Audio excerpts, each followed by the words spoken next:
unprecedented and violent night in Denver as protests over George Floyd's death in Minnesota spread to our city.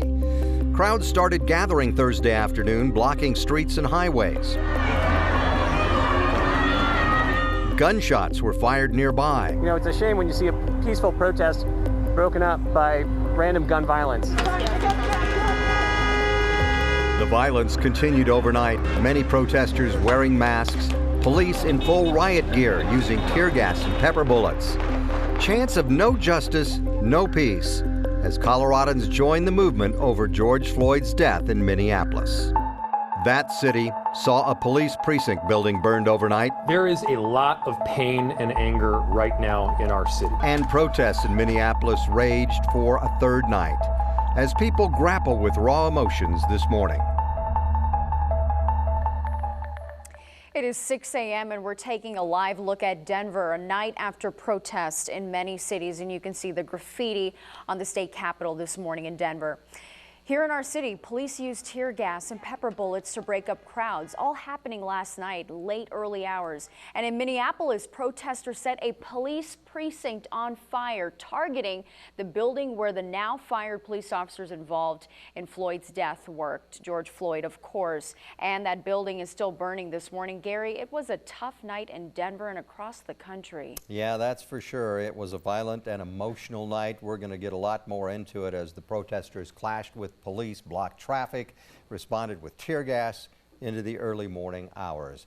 We want to start with traffic this morning. Kylie, lots of streets were closed overnight. What's the situation this morning? Well, this morning we aren't seeing any of those closures still in effect. The only thing that we've been seeing is just that debris on some of the roads. A lot of those street sweepers up this morning trying to get everything cleared. But everything is back open and we're not seeing any problems when it comes to your morning drive.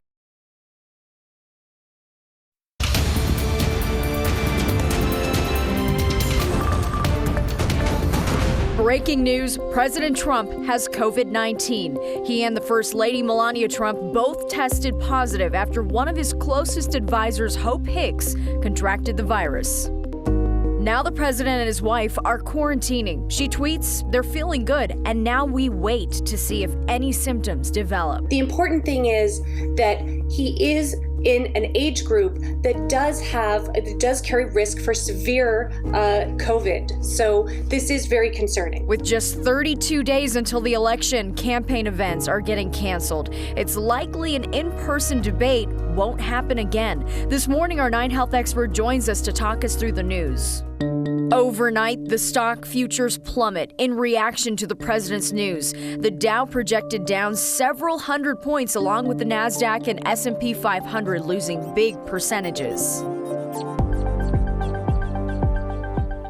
And we begin with that breaking news this morning. President Trump and the First Lady once again have tested positive for COVID. They are quarantining in the White House. Now, the news broke with a tweet from the president overnight. Eddie Randall has been looking at the latest developments this morning, and this came after one of the president's advisors, closest advisors actually, also tested positive. Yeah, that's right, Gary. We learned Hope Hicks tested positive on Thursday, and hours ago, the president and his wife announced they also have COVID-19. This shocking news came down from the White House overnight. Both the president and First Lady Melania Trump making the announcements on social media. The president tweeted hours ago, "Tonight, the First Lady and I have tested positive for COVID-19. We will begin our quarantine and recovery process immediately. We will get through this together," the president says. Now, his wife also tweeting, "We are feeling good and have postponed all upcoming engagements." It came hours after Hope Hicks, one of the president's top aides, tested positive for the virus. According to an administration official, Hicks began feeling mild symptoms during the plane ride home from a rally in Minnesota on Wednesday and was diagnosed with COVID-19 on Thursday. The president has been known to downplay concerns about being personally vulnerable even after White House staffers were exposed and tested positive for the virus. Here is what President Trump had to say about his aide Hicks testing positive while he awaited his results. I spent a lot of time with Hope, and so does the First Lady, and she's tremendous. I was a little surprised, but she's a very warm person. She has a hard time when soldiers and law enforcement comes up to her. She wants to treat them great, not say, "Stay away, I can't get near you." It's a very, very tough disease. So President Trump was last seen returning to the White House Thursday evening and did not appear to be ill, according to the Associated Press. Now, the president is 74 years old, which puts him at a higher risk of serious complications from the virus that has infected more than 7 million people across our nation. Several of the president's upcoming events have been canceled, as we've been talking about, including a rally that he was scheduled for tonight in Florida. Gary and Natasha. All right, Eddie, thanks for that update. I know lots of things are changing pretty fast. We are learning that Joe Biden is reportedly getting tested this morning. CNN now reporting that that story is based on a source familiar with his plans. All right, Eddie, thank you. No doubt lots of speculation and questions are circulating this morning. So here with us is 9 Health expert Dr. Pyle Coley to help us get the facts straight. Let's start with First Lady Melania Trump, who says both she and the president are feeling fine. Could they still show symptoms? They absolutely could still show symptoms. In fact, the incubation period of the virus, which we've talked about before, is the time from exposure to the time your symptoms develop. And for COVID-19, it can be as short as 2 days or as long as 14 days, with an average of about 5 days. So really, we have to watch the next 14 days very carefully, assuming that the president got exposed in the last couple of days. That will really tell whether or not they'll develop symptoms. And the incubation period of the virus can vary from person to person. So both the First Lady and the President could have differing responses in terms of when and if they develop symptoms at all. And right now, snow is falling across the state. This is a look at downtown Denver. We expect to see at least a couple of inches of snow before this is all done. And taking a look in the Colorado High Country, this is the Eisenhower-Johnson tunnels, where they could see the snow start to pile up soon. We have coverage of the snowstorm this morning. Jordan Chavez is down in Castle Rock. John Glasgow has been covering the metro area, and Matt Renew is up in the mountains. We're going to check in with all of them in a minute. We want to see what it's looking like at your house. Send us your pictures or your videos on social media. Use the hashtag MileHighMornings, or you can go to the 9 News app and upload on the Near Me tab, which is toward the bottom of the screen. So we want to get a check of the road conditions with Erica and the track of the storm with Becky. Becky, we're in the thick of it right now. We are. That rain changed over to snow during the overnight hours, and it's been falling heavily. So that's why we're seeing it start to stick to those roads, making for some slushy conditions out there, which Erica is going to be talking about. But also something to note for the kids that are at home, if you want to get outside and play in this is great snowball making snow. It's going to stick together because of the high water content. Temperatures are so warm that there's a lot of water in those snowflakes, and the camera lens out on top of the building here at 9 News almost covered in that snow. Hey, mountain areas have seen a lot of snow in some places. Keystone reporting 10 inches of snow overnight. That is a really impressive snow stake that we've got going on up there. Temperatures across our foothills are in the 20s. We're at 29 here for Denver now, 33 for Greeley, and 30 in Fort Collins. The snow much lighter in northern Colorado, so places near Fort Collins and Greeley not expecting as much snow as, say, Denver will see. We've got some heavy snow bands that extend from here on up 76 into far northeastern Colorado. But up around Fort Collins and Greeley, that band of snow gets significantly lighter. The heavier snow falling in southern parts of the metro area, and of course on up into the high country. Yeah, and you know what, Becky, we're just seeing a lot of issues through the high country right now. We want to show you a live look from our CDOT camera. I-70 and the Vail Pass area here, cars are taking it really slow. This overpass completely packed in with snow. It doesn't even look like it's been plowed yet. So the Denver metro area, no immediate issues aside from just slushy, slower conditions on the roads, but a couple closures through the mountains you need to know about. Loveland Pass closed between the Eisenhower Tunnel and the Arapahoe Basin ski area. And then our newest closure, not a great situation, eastbound I-70 shut down between Gypsum and Eagle here because of a vehicle recovery. So we've got team coverage this morning. Jordan Chavez, he's keeping an eye on things in Castle Rock. Jordan, what are conditions looking like, and what have you seen change since you've been standing out there in the cold this morning? Yeah, conditions have remained fairly consistent this morning. We are seeing that heavy wet snow falling. I will say, Eric, as you were speaking about the traffic, I was very thankful to be off the highway as I was driving south from downtown Denver this morning. Visibility was very low this morning, especially between Lone Tree and here on the north end of Castle Rock, where there was very little overhead lighting over the highway. Hopefully that'll get a little bit better as that sun starts to rise. But yes, we are seeing snow starting to stick to the highways, making it for very slick conditions for drivers out here. So my advice would be to stay home if you can. Otherwise, reduce those speeds immensely if you have to be out here driving. That snow continuing to fall. We are seeing that wind starting to pick up just a bit. We are expecting accumulation between 4 to 8 inches, and that should go all the way up until at least noon of today when it starts to die down, Natasha. All right, Jordan, appreciate it. Thank you. And right now, hundreds of snow plows are out on the streets. This is a look at CDOT's website showing how many plows there are and where they're at. CDOT crews work in 12-hour shifts to work to clear the roadways. So be sure to give them plenty of space if you see one driving today. Never crowd the plows. Now let's go to John Glasgow. He's out driving around the metro area. John, the snow is starting to pile up higher since early this morning. That's right. Good morning to you. And speaking of those plows, we just saw one here. We are on I-25 and we're approaching 84th Avenue. We're headed towards I-70. We're going to check on the traffic there. Conditions, though, they've changed quite a bit in the last hour or so. We're seeing a lot of splashback here where we are. Heavy slush on the roads. The shoulder area is also quite full of snow as well. Difficult to see the lines, and we're also seeing that the traffic has taken it slow. They've reduced their speeds here as the morning commute picks up. Traffic slow going, as I mentioned. Wipers, we've got them on full speed because that snow's coming down quite heavily right now. It's snow packed in some spots, but that is expected to continue throughout the morning as we are expecting anywhere from 2 to 4 inches in the Denver metro area, as Becky had mentioned in her forecast there. And not seeing a lot of car troubles, though. We're looking for anyone that maybe have stalled out, having some vehicle issues, any collisions. Not seeing that at the moment, but we're going to keep our eye on that and check in with Erica too. She's going to have your traffic report.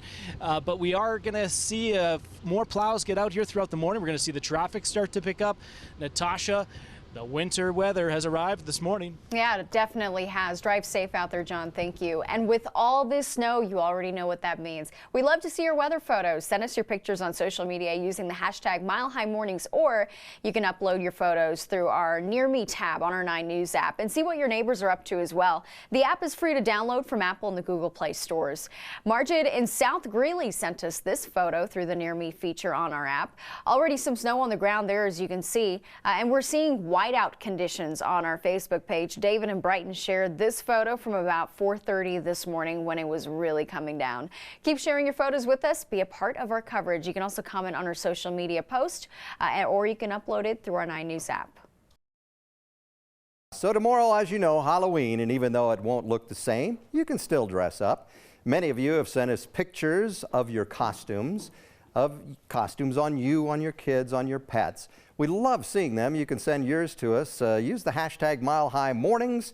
And now it is time. What are we for Halloween this year? Well, we're a Zoom meeting. I love Zoom meetings, right? Because you don't even have to wear pants, right?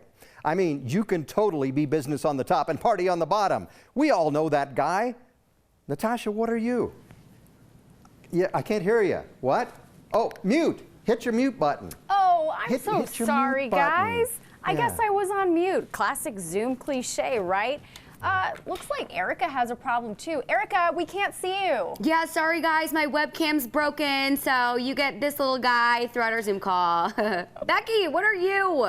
You know, I have to give you guys a heads up. I've got a ton going on this morning. There's just hey, yeah. Oh, yeah, Sophia, I'm in the middle of a call. Can you talk about this? Yeah, no, just give me just a second. Sorry, guys. So much going on today. It's that Zoom meeting with all those people in the background.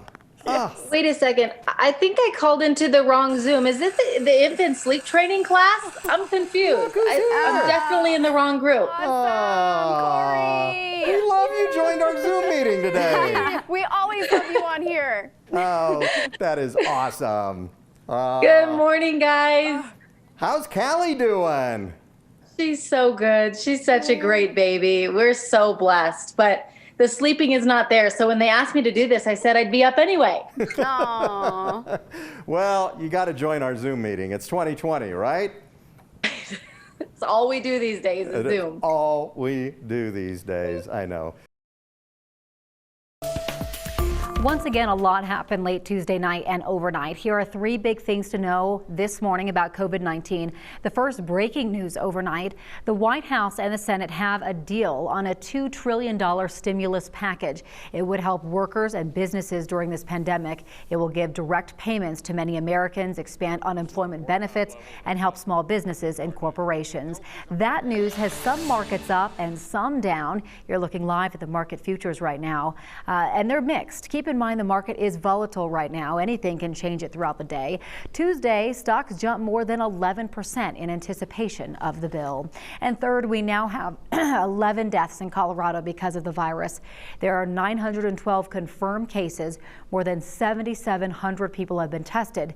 84 people are in the hospital. When looking at Colorado's cases, it's important to acknowledge the pace of testing, and there are likely thousands of more cases than reported. John Glasgow is looking into the new reality hospitals are now facing. John, they're working in a very different world now.